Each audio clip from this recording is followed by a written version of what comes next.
Okay. This week in history, running from Sunday, September 9th Are we doing 2 weeks? through no. Okay. I skipped last week. Okay. I made Screw you last week. I made an executive decision. Well, if we want to jump back, last week the only thing off the top of my head that I know, September 1st, 1939 was basically the start of the actual official start of World War II. It was the Nazi invasion of Poland. September 1st, 1939. I kind of made an executive decision just to skip last week because I wanted to make the two weekly overviews line up. So I just skipped last week by executive order because I'm the president of this Alabama podcast. Governor George Wallace halted school integration at the Tuskegee High School with state troopers. There you go. September 2nd. All right. Are you ready? That week is dead. I'm moving on. Truman declared victory J-Day. Or VJ Day. Oh, victory in Japan. Yeah. Okay. Fair enough. Napoleon III surrendered to the Prussians, Sure. who's actually his great nephew. Yes. Atlanta was captured by General Sherman's army. Okay. That's it. That's all I have. All right, cool. That's really interesting. Moving on. September 9th September 9th in history. in history. September 9th, 1776. Oh, that's an important year. It is kind of an important year, yeah. The Continental Congress adopted the term United States to replace the term United Colonies. So this was the first day where we were officially the United States.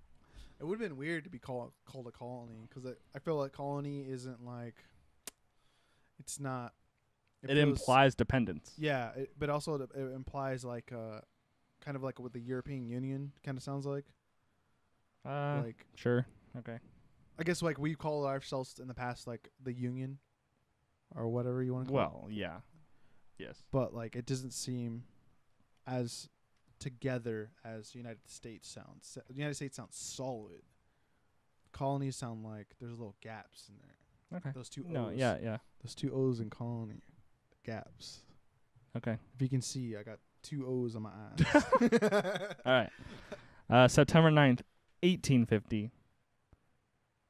The state of California becomes a state. That sentence didn't make sense. California becomes the 31st state in the Union.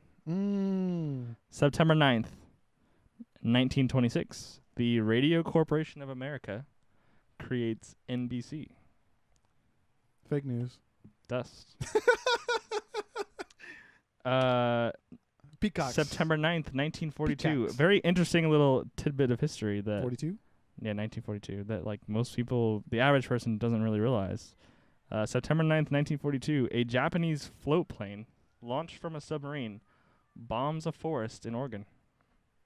Brookings, Oregon. I think I've heard that story. Also, very similar thing where it's we found a zero in Alaska kind of thing. It was Japan genuinely did try to yeah, didn't they say scout it out? They sent air balloons and stuff. Right? Yeah. Yeah. But a lot of people don't realize that. Yeah. September 9th, 1943, Allied troops land in Salerno, Italy, invading from North Africa. This was kind of the beginning of the end, although obviously Normandy was a much bigger deal, but it was our first return to fighting on the continent of Europe. It was interesting I watched a recent documentary on after we captured Italy and how much we could have shortened the war in a way. By instead of doing the landing in France, we made the deal with Russia to go that way instead of going straight to Italy to Berlin, or in that general direction, because Stalin was yo dog, I want land too. So it was interesting how we made that deal with them. Yeah. I think it was one of the several meetings at the Yalta Conference. Yeah. No, there was a different one. They had several of them. Okay. There's a couple secret ones. There's ones between just Churchill and FDR, and it was, I believe, it was Churchill and the English trying to get them to go that way, and then the Soviet Union wanted them to go the other way. So, okay, September 9th, 1948, Kim Il-sung establishes the Democratic People's Republic of Korea, the North Koreans. What a nice Well, what would become the North Koreans, I guess. nice set of words for a country That's not democratic at all. yeah, it's not doesn't describe it well. Yeah. September 9th, 1965, the Department of Housing and Urban Development is established in the United States government. What is it? What do they do? They are in charge of housing and urban development. Sounds like Basically, I think it's to some level construction, and then it's also civil legislation that like governs pricing and rent and stuff like rent control and like laws like that are like coming through the Department of Housing and Urban Development. I got you. And also probably like zoning laws and such. That would also be. Everyone loves zoning in Orange County. Yeah. September 9th, this is the last one for September 9th. September 9th, 1969, Canada's Official Languages Act takes effect. And this put English and French on a level playing field in the Canadian government. Like how you close the door at the end of that.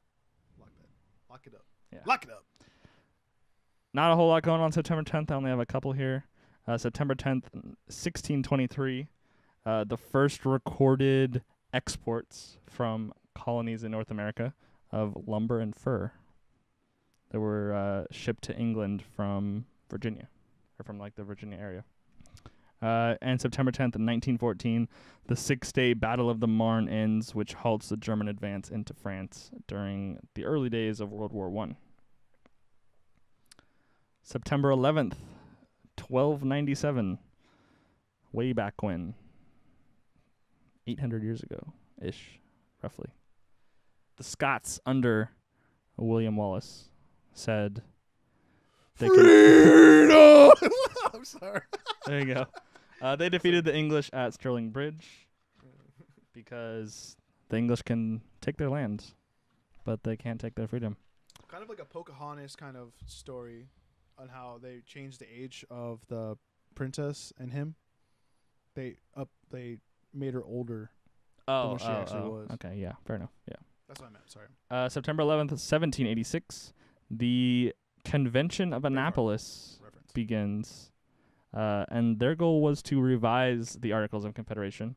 A lot of people don't realize that this convention never took place. This was actually the first constitutional convention. The famous one is the one in Philadelphia, because that's the one that actually gave us the Constitution. But the convention in Annapolis really never got going. There wasn't enough states present to hold a quorum. So, like, not enough people showed up, basically, to represent all the different states. And then they had to, James Madison and Jefferson basically had to beg George Washington to show up to the Philadelphia Convention so that they could guarantee that enough people would show up there for them to actually get done what they needed to get done. Not enough pigeons. Yeah, basically. Obviously, for us in the United States, September 11th, 2001 is probably, at least for our generation, like the most significant day in American history. Yeah. For since we've been alive. Coordinated terrorist attacks hit the World Trade Center and the Pentagon. Every year that this passes, it's just shocking to me how long it's been. That here we are 17 years later now. I don't think I'll ever forget waking up that morning before school and my dad having the TV on, and then him going to get my mom because it was crazy what was happening on TV and the disbelief. Yeah, it was for all the West Coast kids, because I woke up, it was my grandma in her room, and then my sister walking out and saying 2 planes crashed. For some reason, my grandma told her that 2 planes crashed in the White House or something. Our planes were crashed in the White House, but all the weird reports going on and whatnot. But yeah, everyone has that kind of moment. I mean, for me, that was the first time I ever had a moment where where were you during that time? You know what I mean? Yeah. Everyone, I have a vivid memory of that morning waking up and going into that room and then watching just the yeah, and it was a super weird day at school because we were all really young. I think I was in first grade, So like having like kind of a weird day at school is just like because the teachers like kind of having like obviously a much better understanding than we did of like what happened, and then like the morning that I had like before school was like watching live on TV like when the second plane, because if I remember correctly, when I was like it was my dad and I in the living room, like we turned on the TV and the first tower had already been hit, and then all three of us I think were out there like watching live on TV when the second tower was hit. I didn't watch any of the live, like actually like watch it live. And it was just crazy, but like at the time I don't think like I really understood what was happening. But like obviously my parents would have. Yeah, the school environment for me too was weird. Like I don't think it even was even brought up. We just like had our daily plan, and like the teachers, I don't even know if she was like able to even to explain and it. then like obviously Bush had Congress like give him the power to declare war, and I remember like later that's like within like a month of it happening, like we all wrote letters to like soldiers that were leaving to go to Afghanistan. Yeah. And stuff like that. So it was, just something that's like a very vivid memory. Yeah, even like that later that day too, because I was playing at football practice that morning or that night. The weird thing was, like I remember another like driving home from football practice and looking at the sky and seeing nothing there, and like it was super quiet. Like no planes flew. Like it was, like it hurt. Like now that it's hurting my head, like it gives me the chills to have to like think about that. Yeah. And, like there was like no flights in like basically the world almost. It felt like. At least everything was shut down in the United States. Yeah, but like it's not like everything was just like in pause. Yeah. Like that's how like crazy it felt. I guess I didn't think to look or anything like that, but like right over, I guess kind of over where we are now, but like also like straight over my house is the normal landing pattern for like John Wayne Airport. So like I wouldn't have thought to look at the time, but like I constantly have like jets flying over, like passenger like airliners like flying over my house. Like I wouldn't have thought, but like there wouldn't have been any like at all, which would have been weird. Like they kind of like line up on like the 55. Yeah, and then they set up. But that was a weird time. Yeah, because and then James just joined the service that winter before, and like I remember going out to Texas for his graduation and whatnot, and then finding out what he was gonna do, and then he didn't actually do it, and then him getting sent over, and like he was over there, we barely ever saw him. Like he went to did two tours in Afghanistan, 2 tours in Iraq. So I also remember it was probably maybe a year or so later. We had like close family friends that moved to Virginia, and we went and visited them. It would have been 2002, so it would have been like about a year, because the Angels won the World Series while we were gone, so it was like literally like a year after, like a year and a month. And we visited the Pentagon like while the plane was not still there, but like the side of the Pentagon was still completely destroyed. And like so like we were like I stood outside the Pentagon like while like to like look at the side of that building like where the plane had hit. Another crazy thing too is everyone had new, like the World Trade Center, like everyone that worked there, it was like almost like the diversity of people from different areas. Like I remember a kid, I think he was like in older grades. He had a cousin that was actually in the building. She passed away, unfortunately. But like everyone, like I felt like knew someone that had a family member there or whatnot, which was weird for me. Like for talking to people, because like even when I went to football practice, I think someone had a family friend, like it was like a firefighter in New York or something like that. So I was like it's a lot. Our country's so big, but it's a lot smaller than when you actually look at it. Like you're not that far away from people that you know that were there and experienced that kind of stuff. Yeah. And like one of our biggest YouTubers that I watch and I follow is Colin, and his dad was at Ground Zero working that night, and the way he describes everything is just like it gives me the chills, like to think about that kind of stuff. Yeah, obviously we've learned a lot since then, like crazy stories of heroism and providence and just like crazy things that happened leading up to that day. Like I think one of the pilots of the planes like got switched off the flight like the night before, like just like really crazy like stuff like that. A lot of crazy stories, a lot of really sad stories, obviously.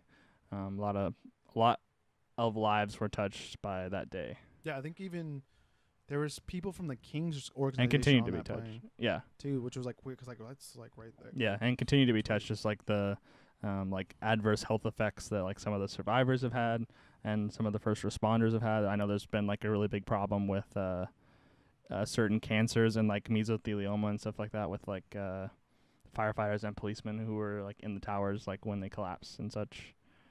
So yeah, it was really crazy. Yeah, day. even like the movies made after that. You know that movie with Nicolas Cage and Michael Pena where they play firefighters? Yeah. The military guy that comes in and finds them, he plays one of the guys in 12 Strong. Oh, okay. Which was interesting. I was like, what? But no, it's just weird. Like a lot of people like not that like taking those roles, but they really want to kind of there's a connection there, I guess. Yeah. So anyway, yeah, obviously like a very significant day for American history. Yeah. Anyway. It wasn't, and like I mean, New York was like hit, but like not like we all felt like New Yorkers, but like everyone kind of felt that kind of just like what just happened. Yeah. In a way. Yeah, it was very like a tragic thing, but a very unifying thing. With like what happened in New York, what happened in Washington, the plane that went down in Pennsylvania, where like in all appearances, from what we know about it, like the passengers brought the plane down. That was supposed to head to the White House. Yeah, so something that could have been a lot more devastating even than what it was. But yeah. And it has a big impact on air travel now. Like the biggest impact. Yeah, it does. Yeah, there's been like obviously all sorts of changes made to like security and such. One last thing too that I guess that just kind of jumped in my head was like Bush's speech with the fire chief when they were like standing like where the buildings were with like the flag and the rubble behind them or whatever, standing on top of that like crushed like cab car basically. And like that speech that he gave. So it was like, yeah, something that really sticks. That a lot of things about like that day and like the week or so after like really stick out. Yeah. Moving on, September 11th, 2012, another maybe not. Maybe this event's just been more politicized, but like also very like sad day was the attack on the consulate in Benghazi. Oh yeah. Now 6 years ago now. So yeah, another kind of melancholy day or melancholy thing to add to the day. Yeah. September 12th, 1609, Henry Hudson, very famous explorer, sailed into what is now New York Harbor aboard his ship called the Half Moon. He's kind of like buried in like under like the Lewis and Clark's kind of in a way too. Kind of, although I feel like he has a bunch of like more stuff named after him, like geographically than almost anyone else. But still, like it's still kind of buried in a way. Yeah, and I know. September 12th, 1786, following, and kind of surprisingly so, following his defeat in the American Revolution, Lord Cornwallis is appointed Governor General of India. So, like, instead of kind of, like, being forced into retirement or, like, shamed, basically, out of office, not office, but, like, his position, he kind of was able to, like, pivot sideways and, like, move to literally the other side of the world. Well, I don't think he wanted. Because obviously, like, he had been the one that had surrendered. Well, he did not himself surrender to Washington, but like he was the one in charge of the British Army when they surrendered at Yorktown. Yeah, a lot of those generals didn't want to show their face again in England, unfortunately. Right. Yeah. Well, I mean, not unfortunately, but you know what I mean, for their unfortunate demise. Yeah. September 12th, 1913, Jesse Owens is born. I tend to skip sporting related events when I go through this personally when I make these lists, but Jesse Owens I think is one of the most significant sporting figures in American history anyway. Most famous obviously for the 1936 Olympics in Nazi Germany, winning, I believe, if I remember correctly, 4 gold medals, and just like his, like all of the the specifically African American athletes that went to Germany with like everything that was going on there, and like performing the way that they did. It was just like something that's a really awesome moment in American history. That's also not just a big moment for Jesse Owens. That was actually a big moment for Adidas. For Adidas? Yeah.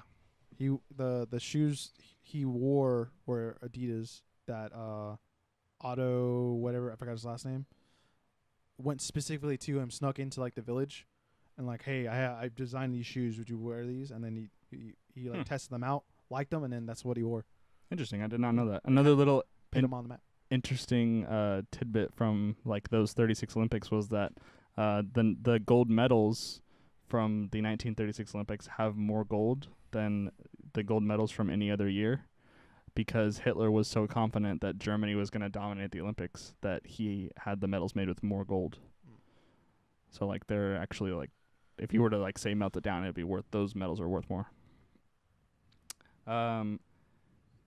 Keeping with Nazi Germany, I suppose, or well, somewhat related to Nazi Germany. September 12th, 1919, a much younger Adolf Hitler joins the German Workers' Party. September 12th, 1940.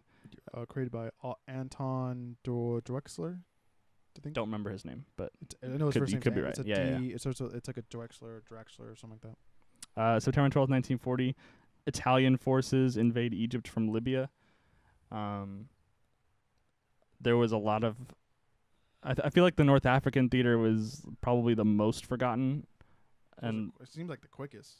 Oh, yeah, it was to some extent, but like with like Rommel and Montgomery down there, duking it out. Some of the biggest, most famous tank battles in the history of the world went on down there. Like, and then like you have like the Battle of El Alamein and stuff like that, with the Italians trying to force the British out of North. Like, had they taken Egypt, they would have more or less forced the British out of North Africa. Yeah. That region's interesting. Like I just last year I read a book on the Middle East on how there's been a lot of European just presence there, and it was just like the different armies that have taken that place over. Yeah, it's Egypt specifically, but the whole place in general. But, yeah, that's just like one of the many battles that's have happened there. But yeah, interesting. Yeah, there's a interesting tidbit. What's it called? The guys from Fury apparently, like that tank crew started in North Africa and ended up in. Oh, okay. Yeah, I did not know that. They started, yeah.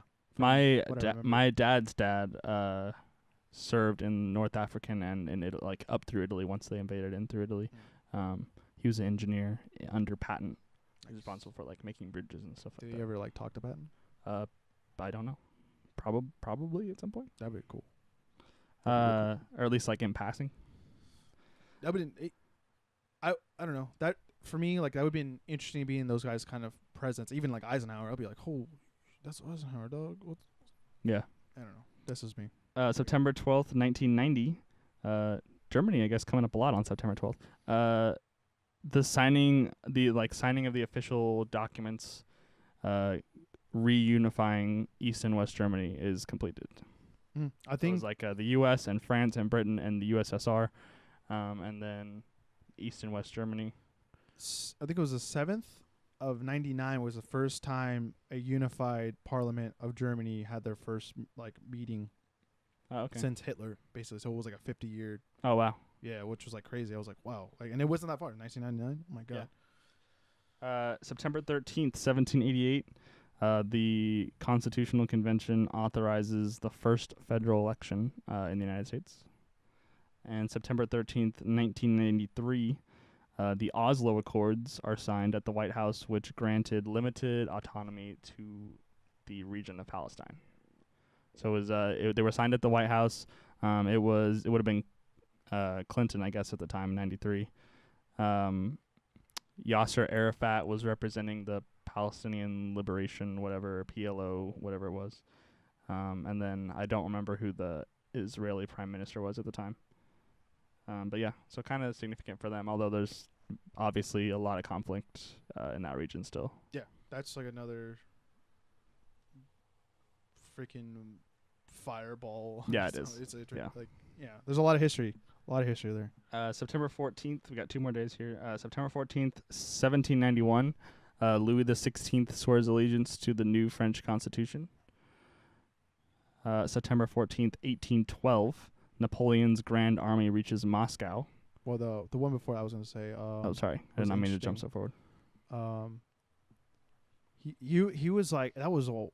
What I've read, like Napoleon was actually in the area of all that kind of just weird stuff going on with Louis the 16th, I believe. Yeah, right. Yeah.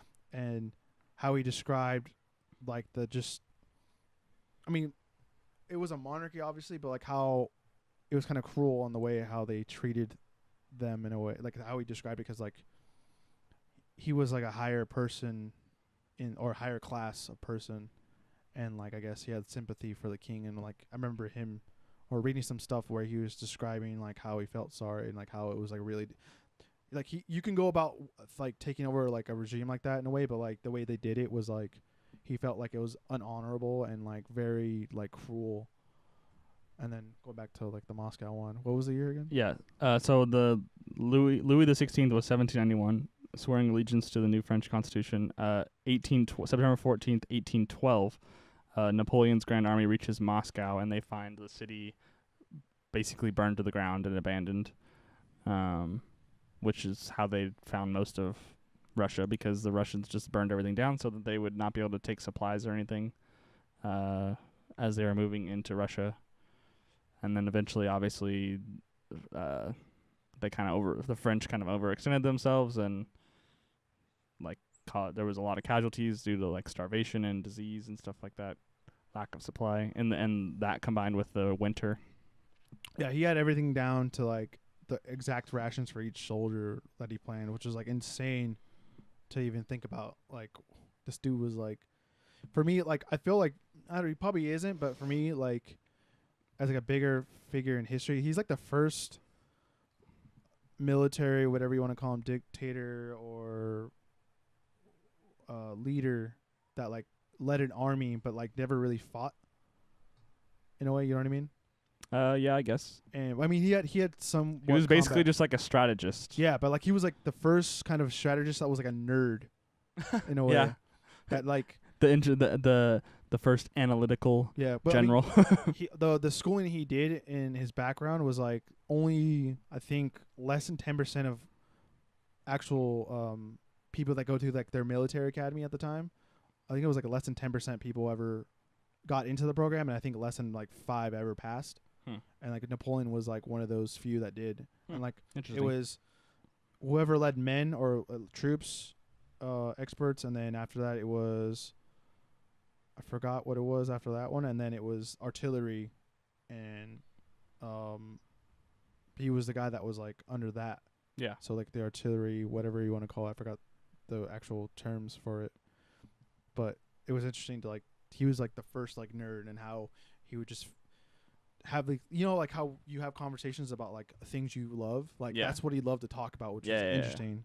But that was like his earlier career. Like later on, he was like very very weird. Like I said, like you talk about how his social situation, he was like very much like the nerd of everyone. Like when you saw, you like, that's a nerd. It was just weird how people describe him. Except you had to look down.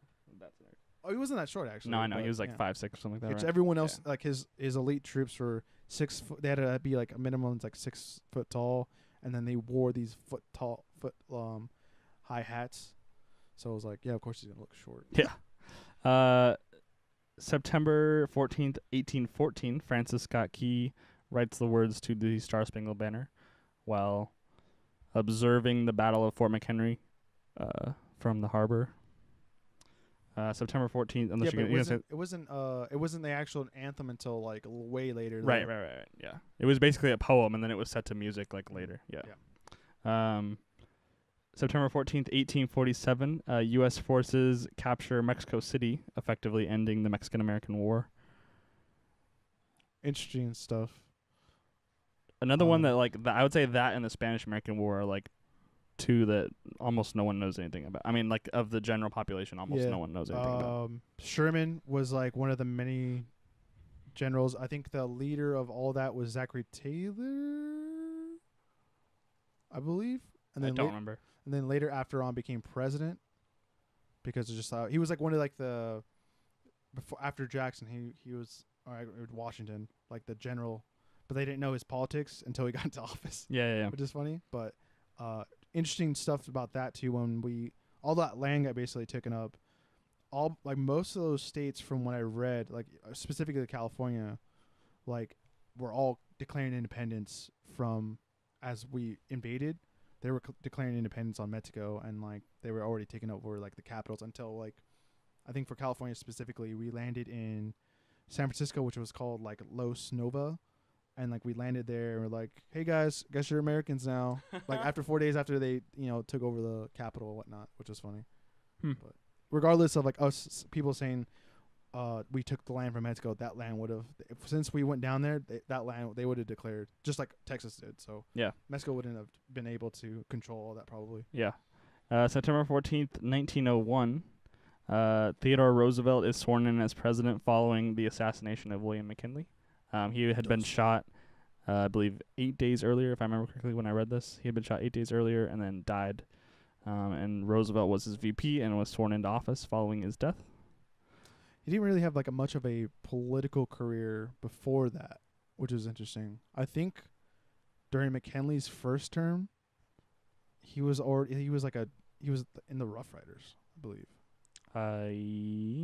Yes. And then by like the end of like whatever that year was, and then he was so popular, the next term, I guess McKinley's running mate didn't want to run, or he just wanted to change it up, and then was like, hey, you're really popular. You want to be my vice president? Yeah. Yeah, which was interesting too, because a lot of people try to do that. Like John Quincy Adams tried to convince Andrew Jackson to be his vice president, and then but Interesting. he said I no. didn't know He was that. like, I want to do it myself. I'm going to be my own president. Yeah. September 14th, 1960, Iran, Iraq, Kuwait, and Saudi Arabia form OPEC, which, if I remember correctly, is the Organization of Petroleum Exporting Countries. Let's just call it making it rain party. Yeah. September 15th, the last day that I have on our This Week in History. September 15th, 1588, the Spanish Armada is sunk by the British Navy. I would think, in the grand scheme of history, especially for that time period, one of the more significant days. It's probably, like, truly signified to the rest of the world that, like, it was a British world now. Yeah. I would that, like, say the British had taken over as, like, the number one force in the world. Yeah, after that, the United States, after World War II, I don't know which day you would want to choose on that. Would be another day that's very similar to that. Yeah. Where we just planted, you guys can't govern yourselves right, so we're going to put a base here, you Mongols. No, I'm just kidding. September 15th, 1916, the British Army fields the very first armored tanks during the Battle of the Somme in World War One. Really interesting designs that they came up with. Basically, the only purpose, well, not only were they armored, and, like, yes, they did have guns, but, like, they were designed to, like, roll over the trenches. That's where you get, like, those tracks. Until you broke down. Right, yeah. So they were pretty unreliable. Obviously, it was, like, very early days in the Very technology. unsafe as well. Yeah. Like, the engine was in, like, think of you're in a car, and your engine in the car, and all the fumes are with you. Yeah. Like, people were, like, passing out. And, like, very hot as well Yeah. on the inside of this. But, like, it very much changed the war because you were able to, like, you're just in the gunner, and then you're just, hey, dude, like, your whole trench's gone. Yeah. But, yeah, that was, like, that was what ended the stalemates. Yeah, basically. September 15th, 1928, Scottish bacteriologist Alexander Fleming discovers the medicinal uses for penicillin, which is very significant. Penicillin was like I believe, if I remember. We did that one. I don't think so. Yeah, because penicillin was a mold. Yeah, it is a mold. Didn't we do that one like 2 weeks ago? I don't think so. I feel like we did. September 15th, 1937, Neville Chamberlain, who was then Prime Minister of the United Kingdom, flew to Germany to discuss the fate of Czechoslovakia with Adolf Hitler. He wasn't very successful, unfortunately. Well, I mean, Neville Chamberlain is very famous for his policy of appeasement. Yeah. So, like, I'm sure that he kind of just gave Hitler Czechoslovakia. Yeah. We are working on a cool World War II video, which won't be out for like a long time, but reading about all that stuff is like, how the hell did this dude get away with all this stuff? It's just like insane. Yeah. I don't know. The Treaty of Versailles, League of Nations are just a total just piece of poo poo. September 15th, 1940, the Battle of Britain reaches its climax, with like kind of a significant defeat to the German Air Force, the Luftwaffe, but like obviously at a very high cost to the British. But this defeat caused Hitler to postpone what he called Operation Sea Lion, which was his planned invasion of the British Isles. Yeah, since I've been reading up on that recently, doing all that research, it was interesting because like at the time when that stall started, Germany wasn't even prepared. They weren't even trained. They didn't even have any kind of vehicles ready to even do it. And like, oh, we'll just bomb the hell out of them. But like, it was insane, like how outnumbered the British were. It was like 600 to like, I think it was 1,300 planes. So it was like a 2-to-1. But like, just the superior, I guess, planes. From what I read, that's what I. Yeah, I guess in some way it was like the bombings were just a waste in a way because you couldn't do anything in the daytime because they were able to. The fighters weren't able to, what do you call it? Not guide. Escort like the bombers there, and then bombers would just get picked off. Easily. There was some pretty interesting things going on the ground too, like in those times with how they. Oh, and then radar too. Radar, like British had like the best radar system. Yeah. So like they knew like, oh, hey, guess who's gonna be here? Yeah. The British also did a very good job of actually dividing, instead of like continuing their manufacturing in like the factories that were being targeted. They were really surprisingly efficient at like kind of divvying up the work throughout the city. So it would be like in somewhat inconspicuous locations where they would be manufacturing things, and then like, you know, finish shit to a certain point here and then transport those to another building and like finish it there. So like they were pretty creative in order to like keep their manufacturing up while they were being bombed so heavily by the Germans. Yeah, because look at everything that happened at Dunkirk, which is like very interesting. Like watching that Finest Hour movie, I think some of that wasn't like obviously made for the movie, but like that one speech where it's like almost as big as when FDR's like kind of line where like this day will live. No, it's not. Which this day will live in infamy. Oh, after Pearl Harbor, like December 7th, like those set of words were 1941. just as good as this is their finest hour. Like those, like for me, like those two like speeches and like specific lines like are like what. Like it gives me like the chills almost in a way, just because I'm a historic person or a historical buff person. Two more really quick. I know this has been like really long, much longer than we normally go on this. September 15th, 1959, Nikita Khrushchev becomes the first Soviet leader to visit the United States. And then last but not least, September 15th. Stalin or Lenin never came? No, they would have been killed. No, I meant like before all that the Bolshevik stuff. Oh, I don't know about that, but this is like the sitting Soviet premier. Okay. Yeah, I guess it's possible that someone who once became premier was at the U.S. at some point. I guess I don't know. I guess Trotsky was probably in the U.S. at one point, unless he went straight to Mexico. And he found an ad. Catch. Last but not least, September 15th, 1981, Sandra Day O'Connor is confirmed as the first woman to ever be appointed a justice on the Supreme Court. Diversity, right? What's the word? Yeah, I guess diversity. Yeah. So there you go. That is this week in history for the week of September. So Sunday, September 9th through Saturday, September 15th. That was a good combo right there, dude. It was good. I felt good. Yeah. I knew. I'm sorry that was so long, but it was good. That was like probably by far the longest one we've ever done. Well, I think the September 11th, just because. Yeah. That one's like more personal. I mean, we weren't there. We don't really know someone that was there, but it really, as young children at the time, it really affected us. Or like, what is going like, and then growing up and then learning about it, it's just like it's a little bit more emotional in a way, because like I don't know. Yeah, yeah. It'd be like us being kids and looking at Pearl Harbor. Yeah. So